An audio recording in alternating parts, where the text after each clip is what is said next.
Welcome back to the John Fourcade Show. One of our John Fourcade specials this week, all remaining 2016 F-150 XLT, two different packages, $8,500 off on total savings or $13,000 off on the Vets Ford Discount Owner Loyalty Plan.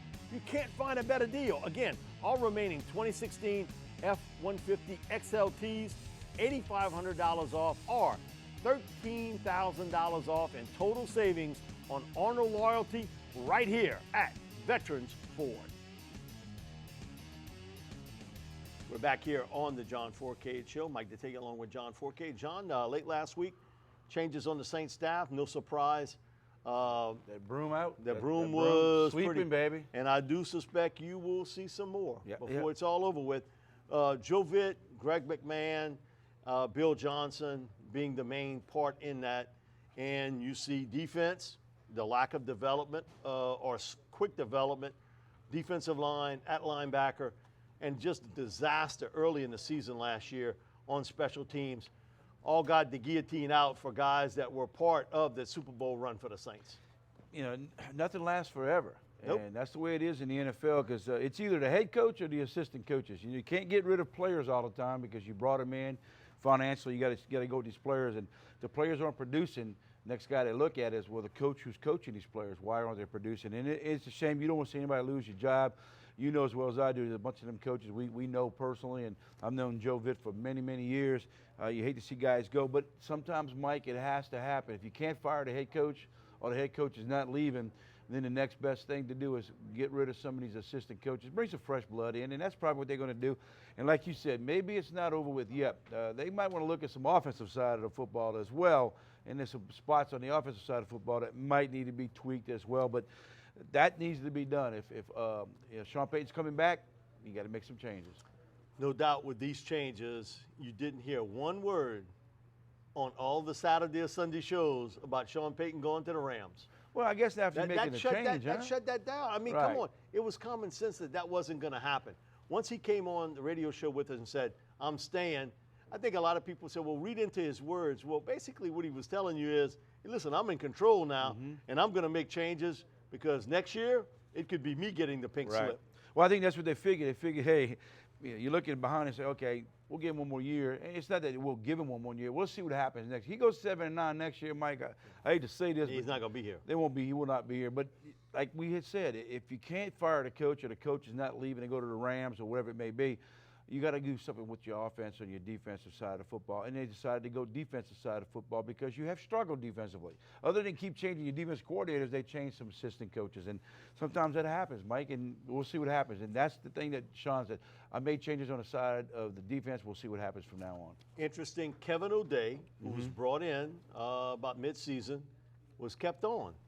And since he was brought in, Will Lutz, 13 straight field goals he made. Brian Young, who's been kind of an assistant, is still on the staff.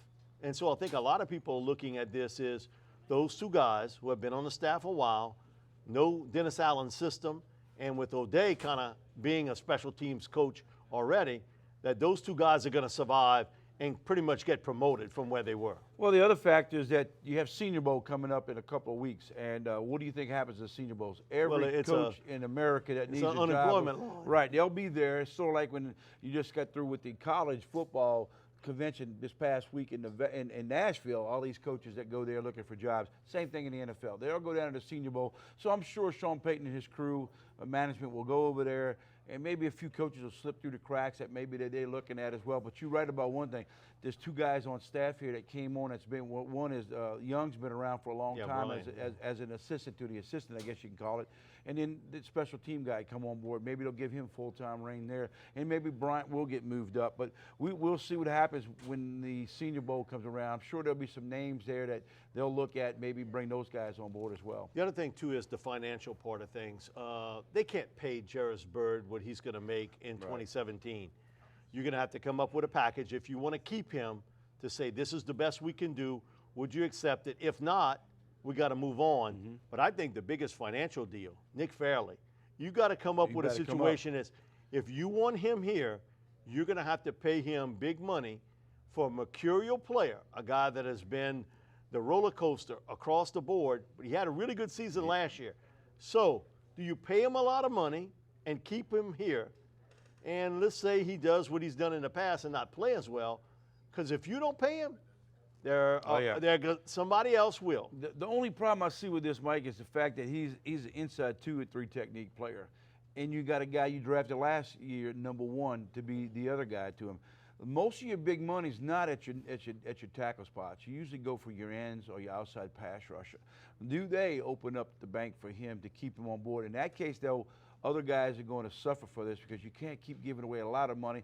And like the Jarius Byrd, maybe that'll free up some money to help Fairley. I don't know if that's going to happen, but you've got to decide something. What's going to happen with your defense? Do you want to go out and get a pass rusher, maybe by free agency or by the draft? The draft part doesn't hurt you as much money-wise because it's already kind of structured how they get paid as a draft pick. Whereas a free agency, those guys get more money, and that's what he is now, for at least a free agent. And do you pay him? Well, for the next few years, you have Rankin signed at a reasonable level. David Onyemata at a fairly low level. Right. Tyler Davidson's not making a lot of money. It would seem to me that if you're going to pay money, it would probably be Rankin's, because the other 3 guys are pretty much structured into contracts existing already. Right, and the thing that they have $30 million that they're going to free up at come March when the new year comes around because of the dead money they've had in the past. That'll help, but that's still got to find other positions, not just one guy. They still got to find that pass rusher. You got to definitely get an outside cornerback.